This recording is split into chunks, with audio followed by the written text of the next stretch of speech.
Personas revelan sus encuentros reales y espeluznantes con personas desconocidas. Esto sucedió hace años, cuando apenas tenía 14 años. Mi escuela primaria y la escuela de mi mejor amiga en ese momento organizaron un viaje al extranjero a Gran Bretaña, específicamente a Londres. Se suponía que serían unos días visitando las atracciones, museos y tiendas de allí. Fue divertido, hasta que dejó de serlo. El día antes de que supuestamente nos fuéramos y regresáramos a casa, nos llevaron a las calles con algunas tiendas interesantes. Desde allí podíamos ver el puente de Londres y nos dieron tiempo libre para ir de compras. Y luego, nuestros profesores y guías tuvieron una idea brillante. Nos dijeron que después de que terminara el tiempo para ir de compras, teníamos que reunirnos en una calle diferente a esta. En retrospectiva, estaba como a 100 metros de distancia, pero aún así no deberían haber hecho eso. La mayoría de nosotros nunca habíamos estado en Londres, apenas hablábamos inglés, no teníamos un mapa de la ciudad y los servicios de roaming no funcionaban correctamente. El 90% de los estudiantes se perdió. Me perdí con mi mejor amiga porque nos fuimos en direcciones completamente opuestas. Estábamos confundidas acerca de las indicaciones que nos habían dado. Caminábamos por la acera, mi amiga iba corriendo adelante o se quedaba atrás mirando nerviosamente a su alrededor. No parecía que estuviéramos juntas porque no estábamos interactuando entre nosotras. Supongo que por eso sucedió esto. Mi amiga corrió adelante y se detuvo para mirar a su alrededor, cuando vi que un auto negro se acercaba a mí y coincidía con mi velocidad. Empecé a sentir que esto era una escena de una película. Era pleno día, había mucha gente alrededor y nadie reaccionaba. Estaba confundida y no sabía qué estaba pasando. Luego, del auto salió un hombre y dijo, «Pareces agradable, ven conmigo». Y luego intentó agarrarme. El auto seguía en marcha, así que supongo que alguien más estaba adentro. Quedé atónita, no creía que fuera real. En ese momento, mi amiga corrió hacia mí desde atrás, me agarró y me arrastró lejos. Corrimos y tratamos de perder al hombre o al auto que nos seguía. Después de un tiempo, nos detuvimos y mi amiga, nerviosa, lloró mientras me sacudía y gritaba porque no me moví cuando el hombre intentó atraparme. Le expliqué mi momento de estar petrificada. Nos calmamos y logramos pedir ayuda a algunas personas y nuestros profesores nos encontraron. No le contamos a nadie lo que había sucedido allí, estábamos seguras de que nadie nos creería. Después de eso, cuando regresamos, se lo conté a mis padres y nunca más fui en un viaje organizado por mi escuela. Mi mamá consideró que todo eso fue realmente poco profesional e irresponsable. Esto ocurrió hace unos años y todavía me perturba cuando pienso en ello. Para contextualizar, soy una mujer y en ese momento tenía alrededor de 25 años. Trabajaba en una oficina con alrededor de 150 personas.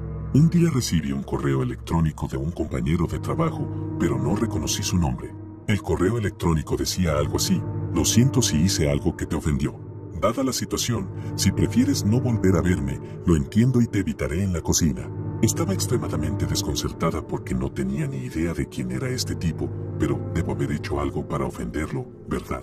Respondí algo así como, «Lo siento mucho si te ofendí. A veces me desconecto y puede parecer que soy grosera, así que me disculpo». Después de esta respuesta, él comenzó a irritarse, básicamente negando mi disculpa y actuando de manera pasivo-agresiva al respecto. Ojalá hubiera guardado una captura de pantalla de estos correos electrónicos, pero básicamente me estaba confundiendo mucho con este malentendido, así que le envié un mensaje sugiriendo que resolviéramos esto en persona. Gran error. Él acepta encontrarse en la cocina de la oficina. Voy allí y veo inmediatamente a un chico alto de unos 30 años que había visto antes pero nunca había conocido. Le explico que me disculpo, pero sinceramente no tengo ni idea de quién es, nunca lo he conocido antes y no quiero tener problemas. Lo que sucede después me preocupó mucho. Su rostro se puso rojo brillante y parecía visiblemente enojado. Tartamudeaba y negaba que yo no supiera quién era él, y luego dice, «Me has estado mirando durante meses. Cuando hiciste contacto visual conmigo, te sobresaltaste y saliste corriendo». Ok, ¿qué demonios? Negué firmemente esto y le dije que era un error, pero él seguía insistiendo en que lo había estado mirando durante meses y que siempre me veía haciéndolo. Eventualmente me di cuenta de que no podía razonar con él y decidí terminar la conversación. Tras reflexionar, me di cuenta de que era posible que él pensara que lo miraba porque cuando caminas por el pasillo junto a la cocina, hay una sala al final con vidrio donde hay varios escritorios. Su escritorio estaría justo en la línea de visión si yo caminara por el pasillo, y a veces me fijaba en una pegatina divertida que tenía en su escritorio. Pero esto parece una gran exageración. Después de este incidente, un compañero de trabajo me llama y me pregunta por qué estaba hablando con él. Le expliqué la situación. Ella parecía asustada y me contó que el año pasado él apareció en la oficina con una bata de baño, hablando como un esquizofrénico con la gente. Y no fue despedido. ¿Estaba lidiando con alguien en medio de una psicosis? ¿Era peligroso? No tengo ni idea, pero informé de esto de inmediato a mi jefe, quien lo tomó lo suficientemente en serio como para informar a su jefe. No creo que él siga trabajando allí. Afortunadamente, dejé esta empresa 2 semanas después, pero fui extremadamente cautelosa de no acercarme a ese tipo. Cuando tenía alrededor de 21 años, trabajaba como mesera en una cadena de pizzerías en un nuevo centro comercial cerca de donde vivía, los fines de semana y por las noches. Era un trabajo a tiempo parcial para mí. Fui parte del personal de apertura en este nuevo lugar y en ese momento era muy popular. Había varios turnos de empleados y algunos entrenadores que venían de otras ubicaciones cercanas y se quedaban para trabajar en este lugar. Uno de estos cocineros se llamaba Ion. Era solo un par de años mayor que yo. Era gerente de cocina o algo similar. Cuando yo olvidaba registrar algo en el sistema o cometía un error, y él estaba trabajando, iba a la cocina y se lo decía y a menudo me ayudaba. Generalmente estaba ocupado con el inventario o tareas administrativas, como verificar la temperatura de los alimentos, etc. Era muy amable conmigo, nunca levantaba la voz ni se enfadaba. Era una persona tranquila y de pocas palabras. En ese momento estaba comprometida y no había coqueteo ni nada por el estilo. Él era reservado, no parecía interesado en mí de esa manera, solo hacía su trabajo y charlábamos brevemente cuando coincidíamos en el horario. Renuncié aproximadamente 4 o 5 meses después de la apertura del restaurante y perdí contacto con la mayoría del personal, incluyéndolo a él. Bueno, avancemos rápidamente unos meses después de que dejé el trabajo. Estaba leyendo un artículo de noticias y el nombre en el artículo era el mismo que el del hombre con el que había trabajado. Resultó que él había dejado morir de hambre a su hijastro y lo mantenía encerrado en un armario cerrado con llave.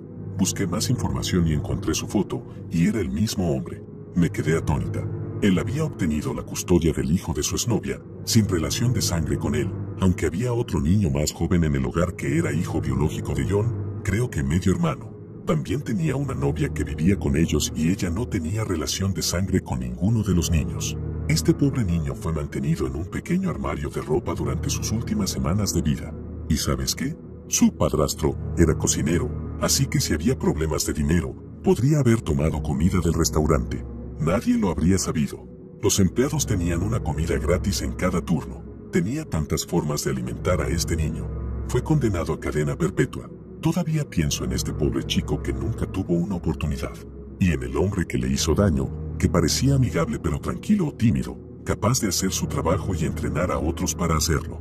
Todavía me perturba hasta el día de hoy cómo pudo sucederle esto a alguien, o por algo que hizo que un adulto realmente llegara a despreciar tanto a un chico como para hacer esto.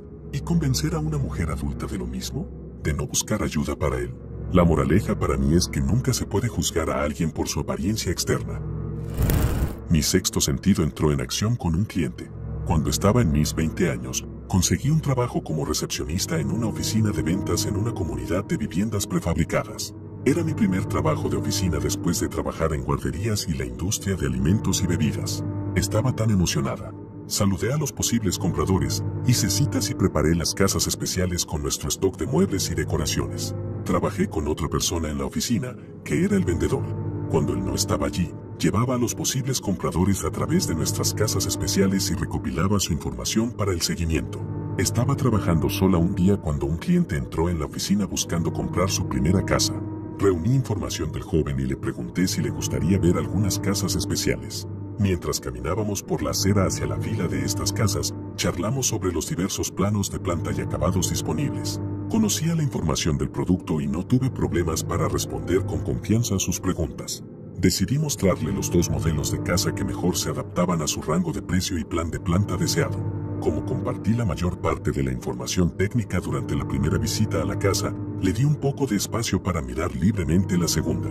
Recorrió el área principal de la sala y se detuvo en la entrada a una de las habitaciones traseras. Llamó, «Oye, ¿qué hay aquí atrás?», y señaló la esquina de la habitación que no podía ver desde donde estaba parada. Conocía estos planos de planta de memoria, así que respondí cortésmente que era un armario. En mi mente estaba pensando sarcásticamente, «¿De verdad, no sabes lo que es un armario?». Se rió y preguntó de nuevo, «No, en serio. Ven aquí, ¿qué hay aquí atrás?». Podía decir por su tono que me estaba presionando para que viniera a ver por mí misma. Hizo un gesto para que me acercara y mirara. Su tono era amistoso, pero su solicitud no tenía sentido, así que me detuve. Y en ese instante, algo cambió. Tal vez fue la energía en el aire, los pelos de mi cuello que se erizaron o la forma en que sus ojos cambiaron ante mí. De repente, sentí que la dinámica de poder había cambiado. No me sentía segura. Con todo el buen humor que pude reunir, repetí: «Oh, es un armario, discúlpame, necesito verificar algo afuera». Salí rápidamente de la casa de regreso a la acera afuera. No tenía ninguna razón concreta para sentir la necesidad abrumadora de salir de ese lugar de inmediato. No entendía por qué mi cuerpo sentía peligro. Solo sabía que necesitaba actuar rápidamente. Durante los próximos días, el joven regresó a la oficina para reunirse con los vendedores. Llenó toda la documentación necesaria para comprar una casa y vivir dentro de la comunidad. También pasó varias veces sin previo aviso para verificar el estado de su solicitud. Si no estaba allí, le preguntaba a los vendedores cuándo trabajaría yo la próxima vez. Mi compañero de trabajo pensaba que tenía un admirador no tan secreto. No podía sacudir la abrumadora sensación de que algo no estaba bien, así que en las noches en las que trabajaba sola, cerraba con llave la puerta de la oficina. Unos días después, la empresa envió de vuelta su análisis de la solicitud del joven y la verificación de antecedentes completada. Había sido denegado. La verificación de antecedentes reveló múltiples condenas por agresión sexual. Y ahí estaba, cristalino, innegable, una retrospectiva perfecta. El vendedor llamó de inmediato al cliente para informarle que su solicitud había sido denegada y que no podíamos hacer nada más por él. Unos días después, el joven decidió volver a la oficina una vez más. Cuando mi compañero de trabajo vio que el vehículo del joven entraba en nuestro estacionamiento, me dijo que fuera a la sala trasera de la oficina donde no estaría a la vista. Y como en las veces anteriores, el hombre entró en la oficina preguntando si yo estaba trabajando. Esta vez fue recibido por un vendedor muy enojado de casi 2 metros de altura que no tenía nada que perder. Nunca había oído a mi compañero de trabajo levantar la voz antes. No hace falta decir que el joven nunca volvió a aparecer y yo no trabajé sola con tanta frecuencia. Fui a la universidad en una ciudad histórica en Florida y en ese momento vivía en un dúplex en el centro, tal vez a unas 3 cuadras del campus. La ciudad se considera bastante segura y vivía en una zona bastante decente con grandes casas históricas cerca de mí. Esta historia tuvo lugar hace unos 3 años. El dúplex en el que vivía tenía una puerta principal con cerradura, y luego tanto la unidad de arriba como la de abajo también tenían su propia puerta con las mismas características. Yo vivía en la planta baja y tenía 2 compañeras de cuarto, pero esa noche en particular solo una de mis compañeras estaba en casa. Conocíamos a las chicas que vivían arriba, pero solo hablábamos con ellas de pasada. Cuando se mudaron, enfatizamos lo importante que era para nosotras que mantuvieran la puerta principal cerrada, e hicieron un buen trabajo al hacerlo. Así que mi compañera de cuarto y yo nos quedamos en casa esa noche, sabiendo que la puerta principal estaba cerrada, y empezamos a fumar.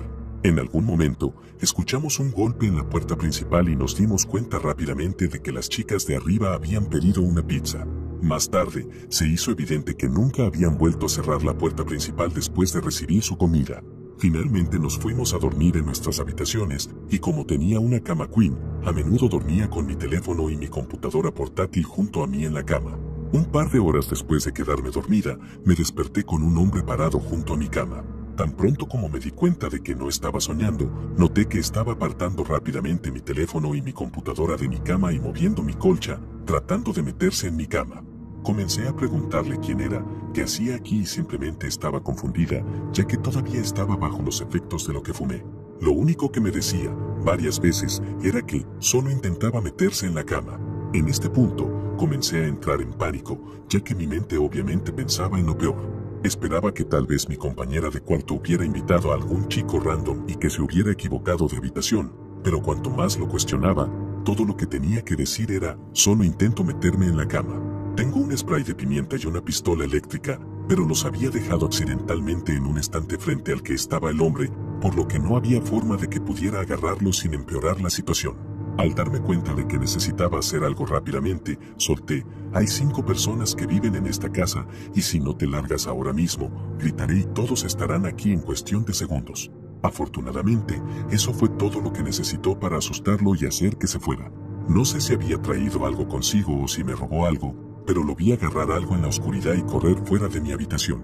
Tan pronto como salió de mi habitación, cerré la puerta con llave e intenté encontrar mi teléfono. No podía encontrarlo en ninguna parte, pero luego me di cuenta rápidamente de que entre mi habitación y la puerta principal está la habitación de mi amiga que estaba en casa. Por mucho miedo que tuviera, estaba aterrorizada de que el chico tal vez hubiera entrado en su habitación. Así que agarré mi pistola eléctrica, conté hasta 3 y abrí de un tirón mi puerta. Corrí hacia la habitación de mi compañera de cuarto y ella estaba profundamente dormida y no había evidencia del chico. Le conté lo que había sucedido y me preguntó si estaba segura de que no había estado soñando. Empecé a cuestionarme a mí misma hasta que salí de su habitación y vi que nuestra puerta principal estaba abierta de par en par. Fui a mi habitación a buscar mi teléfono y finalmente lo encontré escondido debajo de un montón de ropa al otro lado de la habitación desde donde lo había dejado. Eso me estremeció, ya que supe de inmediato que alguien había estado en mi casa y en mi habitación mientras yo dormía, y estuvo el tiempo suficiente para esconder mi teléfono, lo que solo empeoró mis sospechas sobre sus intenciones. Corrí de regreso a la habitación de mi compañera de cuarto, quien en ese momento me creía. Nos atrincheramos en la habitación y llamamos al 911. Me siento increíblemente afortunada con el resultado de la situación, pero el pensamiento de sus intenciones me aterroriza, y además el hecho de que nunca lo hayan atrapado me asusta, ya que desearía que nadie tuviera que pasar por el miedo puro que yo experimenté. Al hombre que ahora me mantiene despierta por las noches, espero no volver a encontrarnos. He contemplado publicar esto durante años, pero el peso emocional de plasmarlo siempre fue demasiado fuerte. Hasta el día de hoy, me estremezco al pensar en lo que ocurrió, o mejor dicho, en lo que pudo haber ocurrido a mi hermana y a mí en 2007. Yo tenía 25 años, ella 23. Vivíamos en Phoenix y llevábamos una vida bastante desenfrenada de muchas fiestas. Sin embargo, ella podía controlarse mejor. Yo era una persona que tomaba hasta perder el conocimiento. Estábamos con unos amigos en una fiesta. Esa noche estaba particularmente tonta y tomé las llaves del auto de mi amiga para ir a buscar a una pareja que había conocido más temprano en la noche. Eran de Europa del Este, no recuerdo exactamente de qué país. No hace falta decir que había tomado mucho. Mi hermana me llamó mientras estaba fuera, muy angustiada porque nuestra amiga descubrió que me llevé su auto. Volví a la fiesta y me echaron a gritos y con toda razón. Mi hermana estaba muy avergonzada y llorando, también estaba bastante intoxicada, lo cual no era normal en ella. Recuerdo que estábamos caminando para encontrar un taxi. Todo me resulta bastante confuso en mi memoria. Lo siguiente que recuerdo es que estamos en la parte trasera de un auto en una gasolinera en Grand Avenue. Esta calle se conecta con una antigua autopista de Arizona. La pareja europea que había conocido antes y que finalmente no fui a buscar, intentaba abrir la puerta y sacarnos de este auto. Casualmente, estaban en esa gasolinera probablemente a la 1 de la madrugada. Ni siquiera sé cómo me encontraron, debieron haber sentido que estábamos en problemas. Tengo detalles confusos, pero sé que estaban frenéticos e insistentes en sacarnos del auto. Según nos contaron, el hombre que conducía el coche parecía ser un completo depravado y no era alguien con quien aparentemente me relacionaría.